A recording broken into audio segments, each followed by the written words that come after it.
வணக்கம். நான் உங்கள் நிசாந்தன் சார். நாங்கள் பார்க்க இருக்க வினாத்தாள் 2024 ஆண்டு உதவிக்கருத்தரங்கு வினாத்தாள் இந்த பகுதி 2இல் 7வது வினாவாக வந்த கூட்டல் விருத்தி தொடர்பான வினாவை தெளிவாகவும் விளக்கமாக பார்க்க இருக்கிறோம். நீங்கள் இன்னும் இந்த குறித்த வினாவை செய்து பார்க்கலன்னா கீழே டிஸ்கிரிப்ஷன் பகுதியில் லிங்க் இருக்குது. பிள்ளையை லிங்கை பயன்படுத்தி வினாத்தால் தரவிறக்கம் செய்து பார்த்துட்டு வீடியோக்குள்ளே வாங்கும். புள்ளியிடக்கூடிய வகையில் தான் கூடுதலான வினாக்கள் திருத்திறக்க இருக்கிறோம். இந்த கூடுதலான வினாக்கள் புள்ளியிடக்கூடிய வகையில் தான் இருக்கும். கேத்திரகணித வினாக்களுக்கு மட்டும்தான் புள்ளியிடக்கூடியதாக இருக்காது. என்ற கேத்திரகணித வினாக்கள் ஒவ்வொரு வழியில் செய்யலாம் அப்படின்றதால புள்ளியிடையிலாத நான் தெளிவான விளக்கம் வீடியோவில் இருக்கும். நீங்கள் பார்க்குறதுக்கு முன்னுக்கு செய்து பார்க்கக்கூடியதாக இருந்தால் செய்து பார்த்துட்டு வாங்கும். அதில் தான் ஒரு மிகப்பெரிய கற்றல் நடக்கும். நீங்கள் செய்து பார்த்துட்டு வரும்போது உங்களுக்கு ஏற்படுற சின்ன சின்ன சந்தேகங்களை சேரப்படி செஞ்சுருக்கிறார். என்னோட கற்கின்ற மாணவர்கள் கேட்ட டவுட்டுக்கு சேரப்படி விளங்கப்படுத்தியிருக்கிறார் அப்படின்றத நீங்கள் பார்க்கும்போது உங்களுக்கு ஒரு தெளிவான புரிதலோடு இதை கற்கக்கூடியதாக இருக்கும். இந்த வீடியோ எனது சூம் மூலமான கணித வகுப்பு இந்த ரெக்கார்டிங் நீங்களோ இல்லை உங்களோட தம்பி தங்கிகளோ சூம் மூலமான கணித வகுப்புகளுக்கு இணைந்து கொள்கிறா தாராளமாக இணைந்து கொள்ளலாம். ஒவ்வொரு பாடப்பரப்பும் தெளிவாகவும் விளக்கமாகவும் கற்பிக்கப்படும். இது பேப்பர் கிளாஸ் இந்த ரெக்கார்டிங் பேப்பர் கிளாஸ் வழக்கம் போலவே கொஞ்சம் கூடுதலாக வேகமாக நான் கூடுதலான சந்தர்ப்பத்தில் கதைக்கிற மாதிரி இருக்கும். இதுவே சிலபஸ் கிளாஸாக இருந்தால் கூடுதலான சந்தர்ப்பத்தில் பிள்ளைகள்லேருந்து தான் நாங்கள் கற்றுக்கொண்டு அந்த விடயத்திலேருந்து தான் நாங்கள் அடுத்தடுத்த கட்டங்களாக நகர்வோம். உங்களுக்கு ஏற்படுற சின்ன சின்ன சந்தேகங்களாக இருந்தால் அதை வாட்ஸ்அப்லேயே கேட்கலாம். இது கட்டாயம் வகுப்பில் தான் கேட்கணும் இல்லை, வாட்ஸ்அப்லேயே கேட்கலாம். வாட்ஸ்அப்பில் நாங்கள் கேட்கும்போதே உங்களை அதை தெளிவுபடுத்தக்கூடியதாக இருக்கும். ஒருவேளை பெரிய சந்தேகம் அது கட்டாயம் வகுப்பில் தான் கலந்துரையாடணும் அப்படின்ற சந்தர்ப்பத்தில் வகுப்பில் கலந்துரையாடக்கூடியதாக இருக்கும். என்னுடைய பல மாணவர்கள் என்னுடைய வகுப்புகளில் இணைந்து கொள்வதன் மூலம் பயணம் பெற்றிருக்கிறார்கள். சில மாணவர்களுக்கு இந்த வகுப்பு சூம் மூலமான கணித வகுப்பு செட் ஆகலை. நேரடியாக கற்றல் அனுபவத்தை விட சூம் மூலமான வகுப்பு கொஞ்சம் வித்தியாசமானது தான். அதில் நன்மையும் இருக்குது, தீமையும் இருக்குது. நன்மை என்னென்னா எந்த நேரத்துலையும் நாங்கள் டவுட்டை கேட்கக்கூடியதாகவும் இருக்கும். அதே நேரம் நாங்கள் வீட்டில் எங்கள் இந்த வசதிக்கேற்ற போல் இருந்து கொண்டு வழிகிட்டு கஷ்டப்பட்டு அங்கே இங்கே போகாமல் வீட்டில் வசதிக்கேற்ற போல் இருந்து கொண்டு நாங்கள் கற்றுக்கொள்ளக்கூடிய சூழலும் இருக்கும். ரெக்கார்டிங்களும் இருக்கிறதால அதில் ஏற்படுற சந்தேகங்களையும் என்னோட கேட்கக்கூடியதாக இருக்கும். ஆனால் நேரடி வகுப்புலேயும் சில பிரயோசனம் இருக்குது. நேரடி ஆசிரியர்கிட்ட கண்காணிப்பு இருக்கும். அதே நேரம் பல நன்மைகள் இருந்தாலும் சூம் வகுப்பும் அதுக்கு இணையானது தான். நீங்கள் சூம் வகுப்பில் நீங்கள் இணைந்து கொண்டு பாருங்க, கட்டாயம் பிரயோசனமாக இருக்கும். இதன் மூலம் மட்டும்தான் எனக்கு ஒரு வருமானம் கிடைக்கும். வருமானம் இல்லாமல் எந்த ஒரு சேவையும் தொடர்ச்சியாக செய்யலாது அப்படின்றதும் உண்மை. கடைசி நாங்கள் சார் கோயிலுக்கிட்ட நீங்கள் என்ன செய்ய போகிறோம்னா நீங்கள் உங்களோட தம்பி தங்கைகள் யாராவது இருந்தால் நீங்கள் அவர்களை இணைத்து பாருங்க. வகுப்பு பிரயோசனம் இருந்தால் தொடர்ந்து போகட்டும், பிரயோசனம் இல்லைன்னா சொல்லிட்டு விலகட்டும். அது ஒரு பிரச்சனையும் இல்லை. ஒரு மாத காசு சேருக்கு கட்டுறல ஒரு பிரச்சனையும் இருக்காதுன்னு நினைக்கிறேன். உங்களுக்கு வகுப்பு தொடர்பான விவரம் வேணுமெண்டா என்னிட்ட தொடர்பு கொண்டும் பெற்றுக்கொள்ளக்கூடியதாக இருக்கும். சரி, வாங்கோ கேள்விக்குள்ளே போவோம். வினா இலக்கம் 7 கூட்டல் விருத்தி தொடர்பான கேள்வி. கூட்டல் விருத்தி தான் மெயின். சில சந்தர்ப்பங்களில் தான் பெருக்கல் விருத்தி வரும். எது எப்படி இருந்தாலும் உங்களுக்கு சூத்திரத்துக்களால் இந்த கணக்கை செய்யணுன்றது தான் அவங்களோட எதிர்பார்ப்பு. நீங்கள் சூத்திரத்துக்களால் இந்த கணக்கை செய்ய போகிறீங்களா உங்களுக்கு சில சூத்திரங்கள் தெரியணும். கூட்டல் விருத்தியில் டிஎன் சூத்திரம், பெருக்கல் விருத்தியில் டிஎன் சூத்திரம் வேறு, கூட்டல் விருத்தியில் டிஎன் சூத்திரம் வேறு. TN Saman a + n-1 × d அப்படின்றது கூட்டல் விருத்தி இந்த டிஎன் சூத்திரம். அதேமாரி கூட்டல் விருத்தி இந்த எஸ்என் சூத்திரம். எஸ்என் சூத்திரம்னா முதல் எண் உறுப்புகளின் கூட்டுத்தொகை சம். முதல் எண் உறுப்புகளின் கூட்டுத்தொகை n/2 சோடியாக சேர்க்கிறது. a + l அப்படின்றது கூட்டல் விருத்தி இந்த எஸ்என் சூத்திரம். இந்த சூத்திரத்தை நாங்கள் பயன்படுத்துகிறதே குறைவு, உண்மைதான். ஏனென்றால் நாங்கள் கூடுதலான சந்தர்ப்பத்தில் எஸ்என் சூத்திரம் எப்படிப்பட்டதாக பயன்படுத்துவோம்னா எல்லுக்கு பதிலாக என்னடா நாங்கள் அதுக்கு எந்த குரல் மாதிரி இருக்குது இல்லை சயின்ஸ் செமினார் அங்கால போகுதோ தெரியல. Right, okay. பொதுவாக நாங்கள் எஸ்என் சூத்திரத்தில் எல்லுக்கு பதிலாக டிஎன்னை பிரதியிட்டு ஏற்கனவே ஒரு ஏ என்னும் ஒரு ஏ, அதாவது நீங்கள் கஷ்டப்பட்டு சூத்திரத்தை பாடமாக்கணும் இல்லை. சில பிள்ளைகள் என்ன செய்யும், அந்த சூத்திரத்தை ஞாபகப்படுத்தி கொள்வீங்க. ஆனால் a + n-1 × d என்று பிள்ளையாக போட்டுருவீங்க. இங்கே ஏற்கனவே ஒரு ஏ இருக்குது, இங்கே ஒரு ஏ, ஆக மொத்தத்தில் 2a + n-1 × d அப்படின்னா அந்த சூத்திரம் வரும். அதாவது ஏ முதல் உறுப்பையும் கடைசி உறுப்பையும் கூட்ட என்ன விட வருமோ அந்த விடையை இவர் தருவார். அந்த அடிப்படையில் கூடுதலான சந்தர்ப்பங்களில் கூட்டல் விருத்தியில் இந்த சூத்திரம் தான் பயன்படுத்துவோம். எஸ்எனுக்கான இந்த சூத்திரம் தான் பயன்படுத்துவோம்.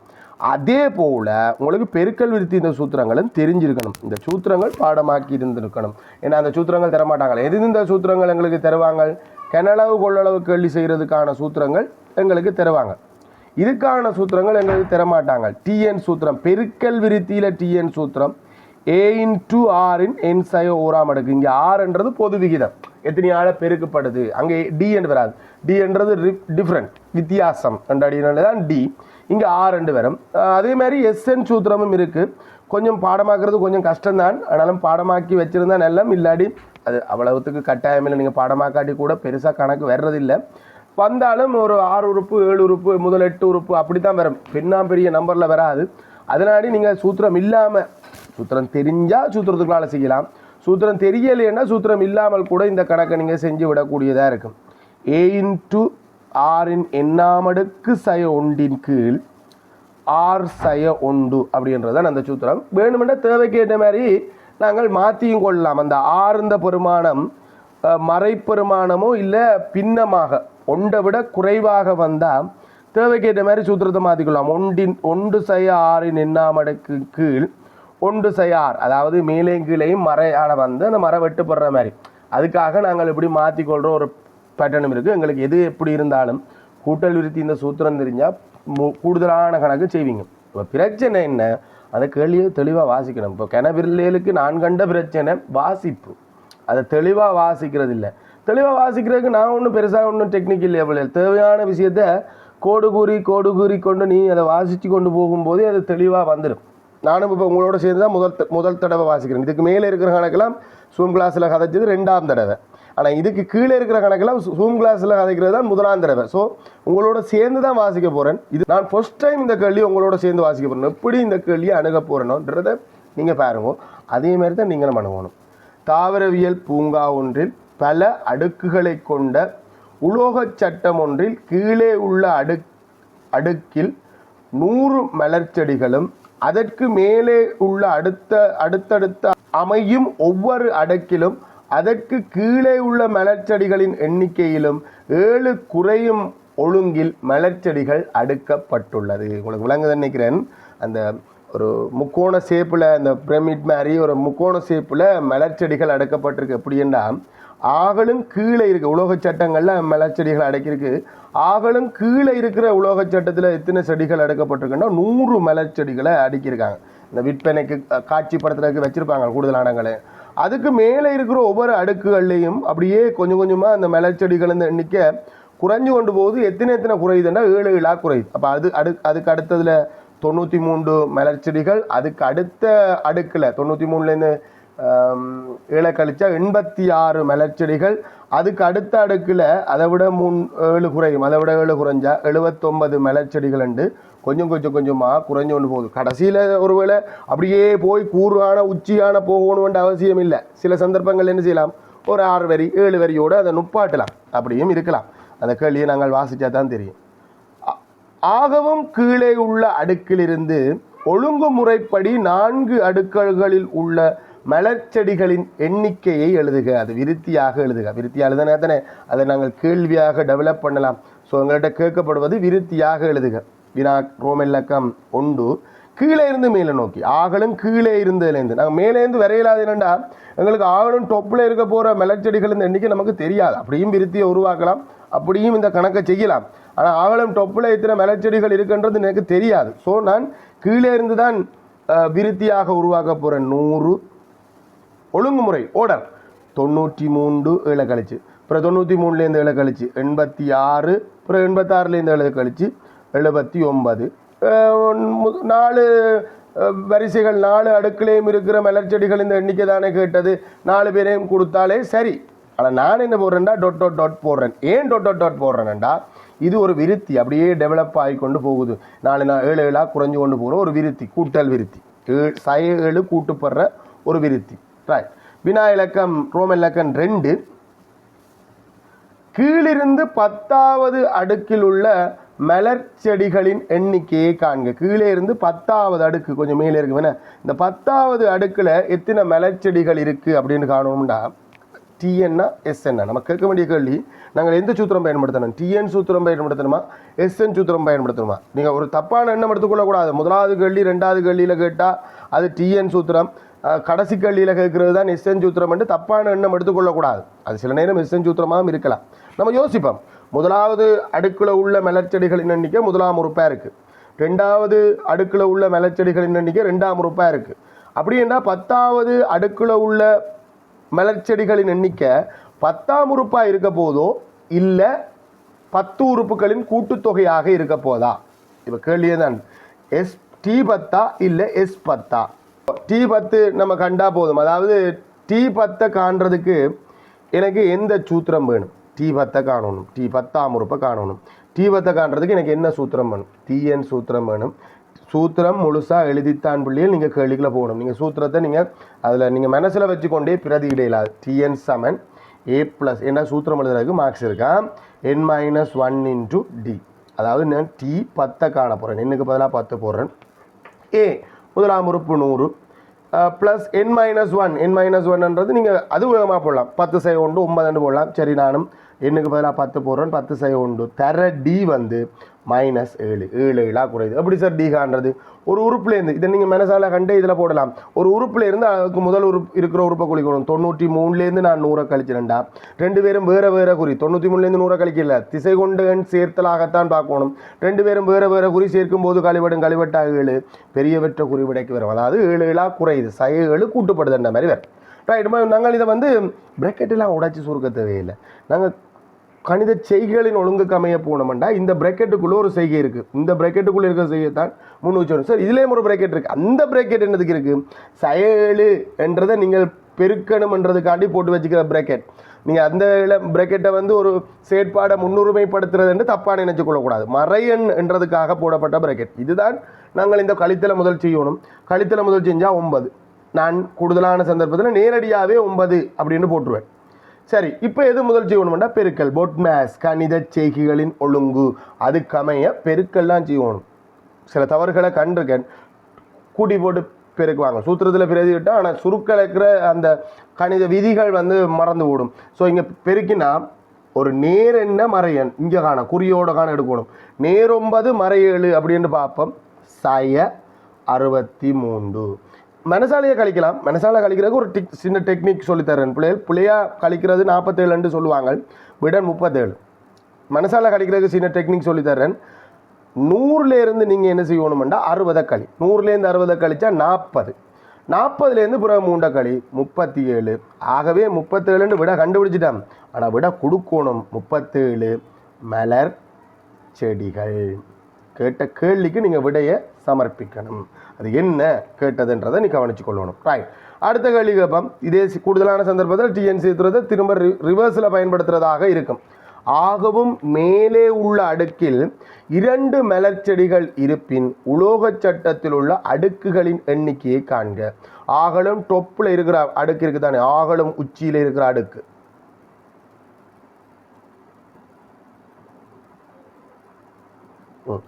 ஆகலும் மேலே உள்ள அடுக்கில் நல்லா உச்சியில் 2 மலர்ச்செடிகள் இருக்குது.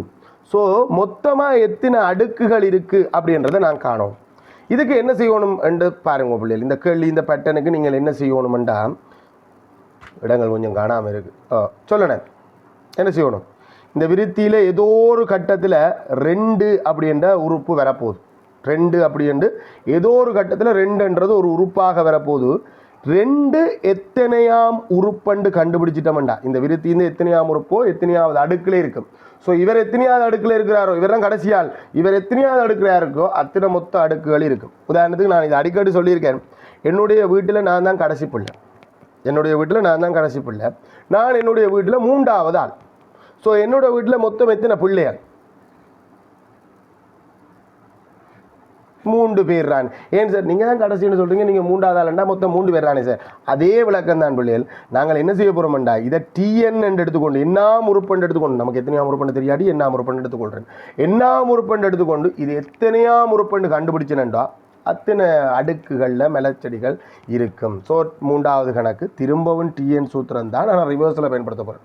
TN = A+N - 1 × D சூத்திரத்தில் இந்த முறை TN என்னாம் உறுப்பு தெரியும், என் தான் தெரியாது. இது எத்தனையாம் உறுப்புண்டு தான் தெரியாது. அதை காண்றதுக்கு தான் போகிறேன். ஸோ என்னாம் உறுப்பு 2 விட வரணும். A வந்து 100, எண் தெரியாது, அந்த எண்ணை தான் தேடி போகிறேன். ஸோ எண்ணுக்கு பிரதி இடையிலாது என் செய்ய உண்டு தான். தர 7 மறை 7 பிரக்கெட்டுக்குள்ளே பிரதி விடணும். மறை எண்ணை நாங்கள் பிரதியிடும் போது கட்டாயம் அடைப்புக்குறி மிக முக்கியம். அடைப்புக்குறிக்குள்ளே தான் பிரதிடணும். ஸோ மறை 7. இதில் கூடுதலாக நீங்கள் செய்கிறதை நான் கதைக்கிறேன். கூடுதலான புள்ளிகள் இந்த தீர்க்கோணம், அதாவது என்ன காணணும், என்னந்து என்ன பெருமானம் நாங்கள் எண்ணுக்கு போடும்போது இந்த கோவை 2 தரும் அப்படின்றத காணணும். இதில் எப்படி நாங்கள் 10 போட இந்த கோவை எங்களுக்கு 37 விடையை தந்துச்சோ, அதே மாதிரி எண்ணுக்கு என்ன பெருமானம் போடும்போது இந்த கோவை 2 விடையை தரும் என்று காணணும்னா இதை தீர்த்தா போதும். மனசாலையெல்லாம் யோசிச்சு கொண்டிருக்க தேவையில்லை. தீர்க்கோணம் என்ன காண்றதுக்கான வழி பார்க்கணும். நாங்கள் 2 பேட்டர்ன் இருக்குது. எண்ணிலேருந்து இந்த கோவையை டெவலப் பண்ணலாம். இந்த 100 அங்கால போய் கழிப்படும், 7 அங்கே போய் பிரிக்கும், 1 அங்கால வந்து கூட்டும். கோவை உருவாக்கத்துக்கு எதிராகவும் செய்யலாம். ஆனால் கூடுதலான பிள்ளைகள் செய்கிறதையே நானும் கதைச்சிடுறேன். ஏன் புதுசாக வேறு கொண்ட கதைப்பான். கூடுதலான ஆக்கள் செய்கிறது என்ன, பிரேக்கெட்டை உடைப்பீங்க. இதில் கொஞ்சம் கவனம் என்னென்னா, பிரேக்கெட்டை உடைக்க இந்த முறை பெருக்க போகிறது ஒரு மறையன். ஸோ பிரேக்கெட்டை உடைப்பான். உடைச்சி சொல்லுங்க 100. பிரேக்கெட்டை நீங்கள் உடைக்கணும்னா என்ன ரூல்ஸ், நீங்கள் அதை எனக்கு சொல்லுங்கடா. பிரேக்கெட் அடைப்பு நீக்கிறோம்னு சொல்கிறோம் தானே, அந்த அடைப்பு நீக்கிறோம்ன்றது என்ன ரூல்ஸ், எப்படி நீ அடைப்பு நீக்கலாம். 100 தானே, அது அங்கால இருக்குது. இந்த பிரேக்கெட்டோடு இருக்குது. இந்த பிரேக்கெட்டை யார் பெருக்கி கொண்டிருக்காரோ அவர் பிரேக்கெட்டுக்குள்ள இருக்கிற ஒவ்வொருத்தரையும் பெருக்குவார். யார் பெருக்கி கொண்டிருக்கு, இந்த 7 7 இந்த குறியும் அவற்றை 7 தர சக 7 தான். ஸோ 7 உள்ள பெருக்கினியண்டா 7 எண், 7 1 பெருக்கினியண்டா சக 7 அப்படின்னு வந்துடும். இப்போ எனக்கு 4 உறுப்பு இருக்குது. சுருக்கக்கூடியது 2 இனம்தான். 4 உறுப்பு இருக்குது. எனக்கு என்ன காணணும், ஆனால் என்ன இருக்கிற உறுப்பு இங்கே மறையில் இருக்குது. இடம்பலம் மாற்றினா என்ன நடக்கும், மறை 7 எண் மறை 7 எண்ணா தான் போகும். ஸோ இதில் ஒரு சின்ன டெக்னிக்கை நாம் மூவ் பண்ணலாம். இது வந்து சமநிலைக்கும் உங்களுக்கு உதவியாக இருக்கும். 7 எண்ணை மட்டும் அலேக்கா தூக்கி கொண்டு அங்கால வைக்கிறேன். 7 எண் அங்கால போனால் உறுப்பை தூக்கி இங்கேருந்து சமன்பாட்டு அந்த பக்கம் கொண்டு போகும்போது குறி மாறும். நேர் மறையாவர், மறை நேராவர். ஸோ 2 இந்த 2 அங்கால எடுப்பேன். எனக்கு 2 தேவையில்லை தானே. சக 2 சமநிலையில் அந்த பக்கம், சமன்பாட்டு அந்த பக்கம் சமநிலையில் சக 2 அங்கால அனுப்ப போகிறேன். ஸோ 7 எண் இங்கே வந்தால் சக 7 எண் வந்துடும். 100 அங்கால தான் இருக்குது, சக 7 அந்த பக்கம் தான் இருக்குது, அவைகளுக்கு குறி மாறாது. சக 2 இங்கே இருந்து அங்கே போனது சய 2 வரும். அதே 7 4 உறுப்பும் தான் அங்கங்கே மாற்றி மாற்றி எழுதியிருக்கேன். அந்த பக்கம் சுருக்குவோம். 7 எண் சமன் கொஞ்சம் சமன்பாடு தீர்க்கிறதுக்கான சின்ன சின்ன டெக்னிக்கல் பிள்ளைகள். 107 107லேருந்து 2 போனா 105 2 வரப்போகுது. என்ன காணணும்டா, 2 பக்கமும் 7 பிரிச்சோம்டா எண் வந்து 100 10 வந்து ஒரு முறை 3 மிச்சம் 35 5. ஆகவே எண் வந்து 15. எண்ணுக்கு அதாவது விளக்கம் சொல்கிறேன் பிள்ளைகள், எண்ணுக்கு பதிலாக இந்த கோவையில் 15 போட்டால் தான் இந்த கோவை எனக்கு 2 விடையை தரும். ஸோ எனக்கு இதுலேருந்து என்ன விளங்குதுண்டா, எண்ணுக்கு 15 போடுறேன்டா T15 தான் 2. T15ன்றது 15ஆம் உறுப்பு தான் 2. ஆனால் என்னட்ட கேட்டது 2 எத்தனையாம் உறுப்புன்றது கேள்வியில். இந்த வரிசையில் உள்ள மொத்த மலர்ச்செடிகளின் எண்ணிக்கை, இதை விட எக்ஸ்ட்ராவாக ஒரு மலர்ச்செடிகளும் இல்லை. இதுதான் அந்த ஒழுங்குலையே தான் இருக்குது. ஸ்டார்ட்டில் சில நேரம் ஒரு மலைச்செடி சும்மா போட்டுட்டு பிறகு மட்டும் எண்கோளத்தில் வர்றது மாதிரி வந்தால் நாங்கள் ஒன்றா கூட்ட வேண்டி வரலாம். அப்படிப்பட்ட கணக்கிலும் பெறலாம். பட் எங்களுக்கு அந்த கரைச்சல் எல்லாம் இல்லை. மொத்தமாக அந்த அளவுமே ஒழுங்குல தான் இருக்குது, விருத்தியில் தான் இருக்குது. ஆகவே நம்ம கேட்ட கேள்விக்கான விட, கேட்ட கேள்வி என்னன்றது வடிவாக பாருங்க கூட, அந்த அடுக்குகள் எத்தனை அடுக்குகளில் மலர்ச்செடிகள் காணப்படுதுண்டா.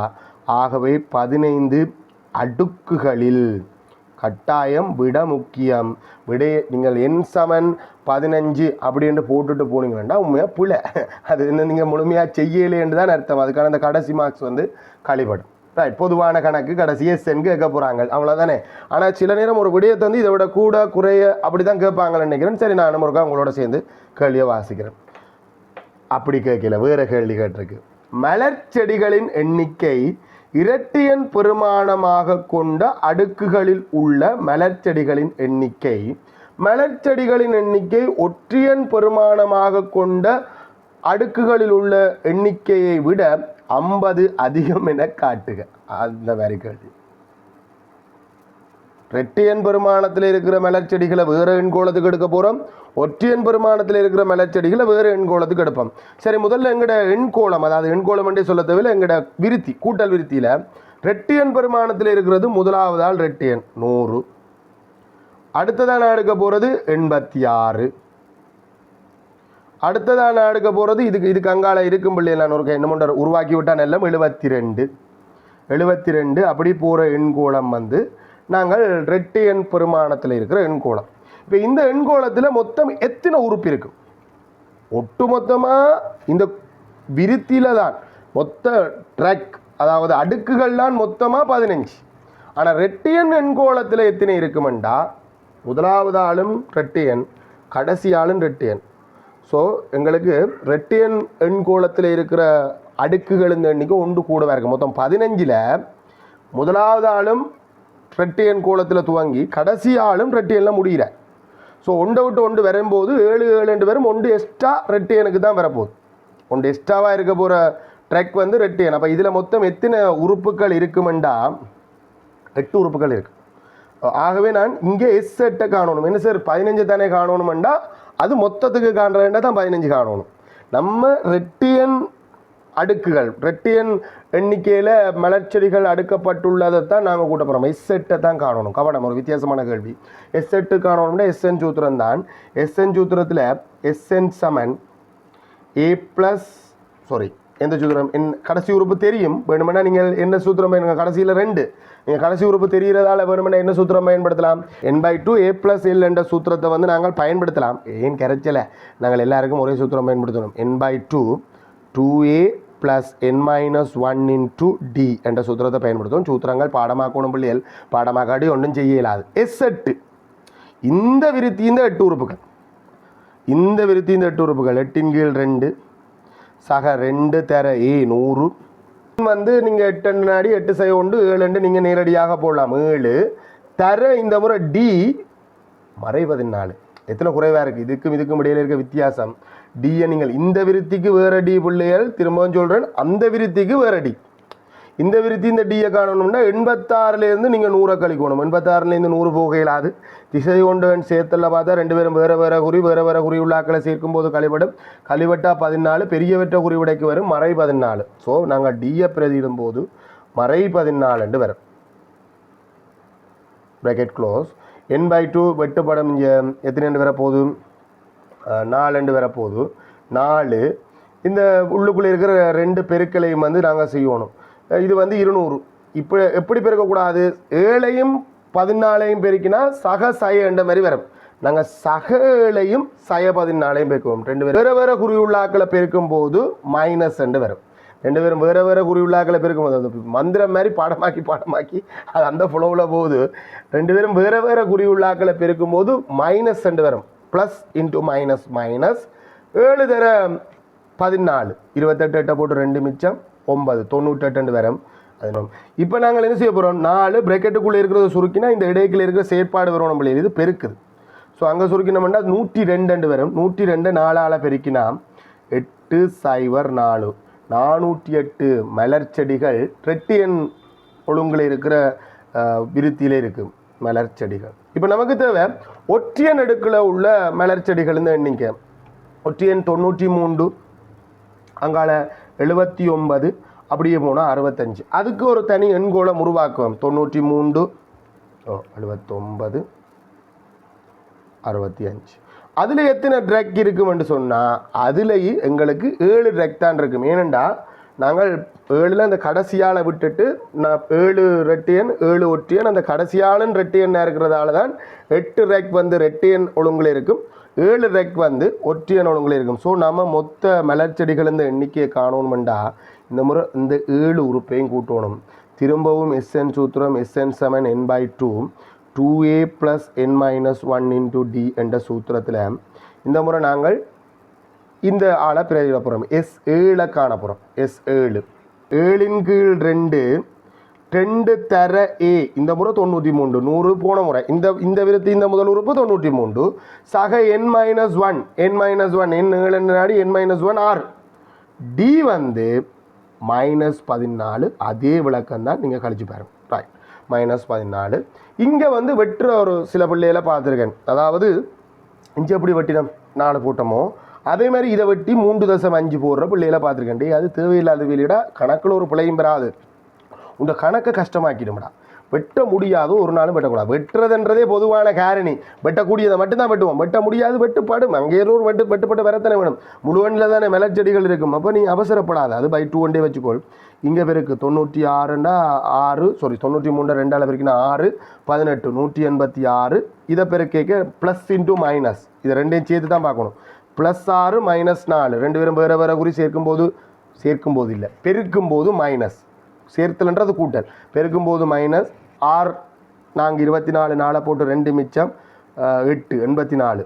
இப்போ நாங்கள் கழிப்போம், அதில் கொஞ்சம் ஈஸியாகவே கழித்தல் வந்துட்டு என்னென்னு வந்துட்டுது, அதுவும் 102 தான் வர போகுது, 102. இப்போ வெட்டுப்படும், இதில் வெட்டுப்படுறதுக்கு இருக்குது 51. 51 7ஆல் பெருக்கினா 7 1 7 35. நம்ம 357 மலர்ச்செடிகள் ஒற்றையன் ரேக்கில் இருக்குது. 408 மலர்ச்செடிகள் ரெட்டையன் ரேக்கில் இருக்குது. ஆகவே அந்த ரெண்டுக்கும் இடையிலான வித்தியாசம் தான் கேட்டது.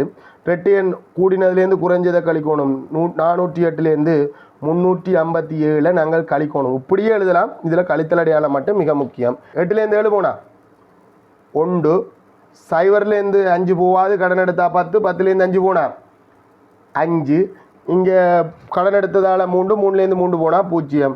ஆகவே எத்தனை மலர்ச்செடிகள் அதிகமாக இருக்குது? 51 அதிகமாக இருக்குது. இங்கே 50 தானே போட்டிருக்கு, இல்லை, எண்ணிக்கையை விட 50 அதிகம் என காட்டுகண்டா 50 தான் வரணும். ஏன்டா 51 வருது, என்ன மிஸ்டேக்? 50 அதிகம் என காட்டுகன்றது கேள்வி வேறு, 50லும் அதிகம் என காட்டுகன்றது கேள்வி வேறு. சொல்கிற விளங்குதான் நான் சொல்ல வர்ற விஷயம். ஸோ எனக்கும் 51 தான் வருது, உங்களுக்கும் 51 வேணும் வருதுன்னா கட்டாயம் நான் சுருக்கல் தவறு விடையில. இதை வேறு ஒரு பேட்டர்னாகவும் நாங்கள் செய்யலாம். ஆனால் இந்த கடைசி ட்ரெக் வந்து சோடி இல்லாத ட்ரெக். என்ன கடைசியால் மொத்தம் 14 ட்ரெக்குக்கு ஒற்றையனுக்கு ரெட்டையன் இருக்கும். இந்த கடைசி ரெக்கில் மட்டும் சோடி இல்லை. ஸோ அவரை மட்டும் கொஞ்சம் புறம்பாக தள்ளி வச்சுட்டு இந்த ஒற்றையன் ட்ரெக்கை நான் அந்த கிளியை நான் ஒரு சின்ன ஐக்யூ மெத்தடில் செய்கிறதுக்கு ட்ரை பண்ணுறேன். பிள்ளைகள் கட்டாயம் நீங்கள் ட்ரை பண்ணணும் வண்டி இல்லை. வினா இலக்கம் 4 ரெட்டையன் ட்ரெக்கு எழுதுகிறேன் 100. அடுத்தது வந்து 86. அடுத்தது வந்து 72. அப்படியே போகும். அதில் 7 ட்ரெக் இருக்கும். நான் அந்த கடைசி ட்ரெக்கை இதில் எடுக்கலை, அந்த 2ன்றது எக்ஸ்ட்ராவாக இருக்கட்டும். அதே மாதிரி ஒற்றையன் ட்ரெக்கை எங்கே எழுதுகிறேன் 93, 79, அதே மாதிரி 65. ஸோ இதில் ஒவ்வொரு தரம் ரெட்டையன் ஒவ்வொரு ட்ரெக்கில் முதல் 2வது ட்ரெக்காக தான் ரெட்டையன் இருக்கிறதால முதல் ட்ரெக்கில் ஒரு 7 கூட, 2வது ட்ரெக்கை விட 1வது ட்ரெக் 7 கூட, 3வது ட்ரெக்கை விட எத்தனையா ட்ரெக் 4வது ட்ரெக்கை விட 3வது ட்ரெக் ஒரு 7 கூட, 6வது ட்ரெக்கை விட 5வது ட்ரெக் ஒரு 7 கூட. இப்படியே மொத்தம் 7 சோடிகளுக்கு 7 கூடவா வரும். 7 சோடிகளுக்கு 7 கூட வரும். ஸோ 7 2 49 வித்தியாசம் இங்கே வந்துடும். ஆனால் இதில் ஒரு பிரச்சனை என்னென்னா, ஒரு ஆள் சோடி இல்லாமல் ஒரு 2 நிற்கிது. இதோட இந்த கடைசி 7 பேருக்கு தான் வரும். இந்த 2 ஒரு எக்ஸ்ட்ரா. ஸோ அந்த 2ஐயும் கூட்டினா எங்களுக்கு 51 தான் வரும். 7 7 49. 7 ட்ரெக்கில் 7 படி, 7 சோடிகள்லையும் 7 வித்தியாசம். 7 7 49, 49 2 59 மலர்ச்செடிகள் மேலதிகமாக காணப்படும். எவ்வளோ சிம்பிளாக முடிஞ்சது ஐக்யூ மெத்தடில். அடுத்தது கிளியராகவும் இருக்குது. இதில் எனக்கு ஒரு குழப்பம் வரையில, அதில் எவ்வளோ மினக்கட்டன் எவ்வளோ குழப்பம் வந்தது, இங்கே எவ்வளோ கிளியராகவும் ஈஸியாகவும் செய்யக்கூடிய மாதிரி இருக்குது. உங்களால் செய்ய முடிஞ்சால் இது புரியுதாடா? போன வருஷமும் இதே மாதிரி ட்ரெண்டு வழி இருக்கிற கணக்கு தான் வந்தது. ஸோ இந்த மாதிரி செஞ்சுருந்தால் இப்போ எனக்கு கிளியர். நான் 51 விட சரி முதல்ல ஒரு சந்தேகம் வரை இருந்துச்சு. அப்போ கேள்வியை நாங்கள் ஒரு சின்ன மாற்றம் செய்ய வேண்டி இருக்குன்னு நினைக்கிறேன். 50லும் அதிகம் என காட்டுக, 50 அதிகம் என இல்லை, எண்ணிக்கையை விட 50லும் அதிகம் என காட்டுங்கன்னா 51 52 வரலாம். ஸோ இப்போ அப்படி ஒரு கேள்வி வந்திருந்தால் நாங்கள் சமர்ப்பிக்க வர வேண்டி இருக்கும். நம்ம 51 விட எடுத்திருக்கோம், ஆனால் எங்களுக்கு விட 50லும் அதிகம் என காட்டுகின்றா. ஆகவே 51 என்பது 50லும் அதிகம் என்று நாங்கள் முடிக்கணும். இல்லை தமிழில் அது சொல்லணும். சரி பிள்ளைகள், கிட்டத்தட்ட புள்ளித்திட்டம் சொல்கிறேன். அதில் கேள்வியிலே எனக்கு ஒரு சின்ன மயக்கம் இருந்ததால் எனக்கு ஒரு குழப்பமாக போயிட்டு அதில் நான் மாற்றவும் இல்லை. வகுப்பு இந்த முன்னுக்கு மாற்றிருக்கணும். நான் நேரடியான வகுப்பில் கதைக்கலைன்னு சொன்னான், உங்களோட தான் ஃபஸ்ட் டைமாக கதைக்கிறேன்னு சொன்னான். அந்த முதல் 4 உறுப்புகளையும் எழுதுறதுக்கு 1 மார்க்ஸ் கொடுங்க. அது நேரடியாக எழுதக்கூடியது, அதுக்கு சுற்றி வளைச்சி மார்க்ஸ் கொடுக்கல, அது 1 மார்க்ஸ் கொடுங்க. அடுத்தது டிஎன் சூத்திரத்தில் பயன்படுத்துறதுக்கு, டிஎன் சூத்திரத்தில் பிரதியிடுறதுக்கு 1 மார்க்ஸ், இறுதி விடைக்கு 1 மார்க்ஸ், 2 மார்க்ஸ் கொடுங்க. திரும்பவும் டிஎன் சூத்திரத்தை தான் பயன்படுத்தணுன்றதுக்கு இந்த முறை ஒரு முறைக்கு சூத்திரத்துக்கு புள்ளி வரும். அந்த அடிப்படையில் இந்த கேள்விக்கு சூத்திரத்துக்கு புள்ளி விடுவோம். டிஎன் சூத்திரத்தை தான் பயன்படுத்தணுன்றதுக்கு சூத்திரத்தை வெளியினதுக்காண்டி ஒரு புள்ளி, பிரதியிடலுக்கு வேண்டி ஒரு புள்ளி, தீர்த்து 15 அடுக்குகள் என்று சொல்கிறதுக்கு ஒரு புள்ளி, இங்கே 3 புள்ளி கொடுவோம். திரும்ப அடுத்த கேள்விக்கு நாங்கள் என்ன எஸ்என் சூத்திரத்தை பயன்படுத்துறதுக்கு ஏற்ற மாதிரி நான் புள்ளி திட்டத்தை சொல்கிறேன். இந்த மலர்ச்செடிகள் ரெட்டியன் கோலத்தில் இருக்கிற மலர்ச்செடிகள் இந்த எண்ணிக்கை காண்றதுக்கு 2 புள்ளி, திரும்பவும் எஸ்என் சூத்திரமாக இருக்கிறதால அதுக்கு ஒரு புள்ளி, 51 கண்டு இப்படி கேள்வி இருந்தால் அந்த சமநிலை குறியீட்டில் சொல்லணும். இல்லை சரியாக 51 என காட்டுகன்னு சொன்னால் 51 சொல்கிறதுக்கு ஒரு புள்ளி. ஆக மொத்தத்தில் இந்த குறித்த வினாவுக்கு உங்களுக்கு 10க்கு எத்தனை அப்படின்றத பதிவிடுவோம்.